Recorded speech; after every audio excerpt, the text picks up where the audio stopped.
आगे बढ़ेंगे। World tour पर रवाना दुनिया का कदीम तरीन अतालवी बहरी जहाज इस वक्त पाकिस्तान पहुंच चुका है। पोर्ट पर मौजूद है मरियम हसन, उनसे बात करेंगे।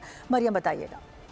बहरिया का कदीम तरीन तरबियती जहाज आज कराची की बंदरगाह पर लंगर अंदाज हो चुका है। अमेरिको वेस्पोची को जो है जुलाई 2023 में वर्ल्ड टूर पर निकला था और आज ये अपने 29वें मुल्क यानी कि पाकिस्तान में लंगर अंदाज हुआ है। कराची की बंदरगाह को 29वां पोर्ट होने का एजाज़ जो है वो हासिल हुआ है और पहली दफ़ा जो है पाकिस्तान ये शिप जो है वो पहुंचा है। इस वक्त अगर आपको मनाजिर दिखा सकें तो यहाँ पर पाकिस्तान बहरिया का बैंड, उसके साथ साथ Italian council general, Italian ambassador समेत जो है दीगर हुकाम भी जो हैं वो मौजूद हैं, जो कि इस शिप और शिप के अमले का जो है वो इस्तकबाल कर रहे हैं। और उसके साथ अगर हम बात करें दीगर चीज़ों की तो याद रहे कि इस शिप को दुनिया का खूबसूरत तरीन शिप होने का भी एजाज़ हासिल है और उसके साथ साथ ये शिप जो है अमेरिको वेस्पोची नामी सयाह के नाम पर जो है रखा गया है। 2930 में इस शिप को जो है वो बनाया गया था और 2931 में जो है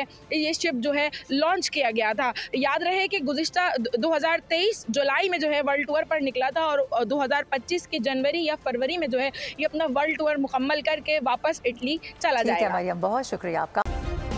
सब्सक्राइब करें और बेल दबाएं ताकि कोई खबर रह न जाए।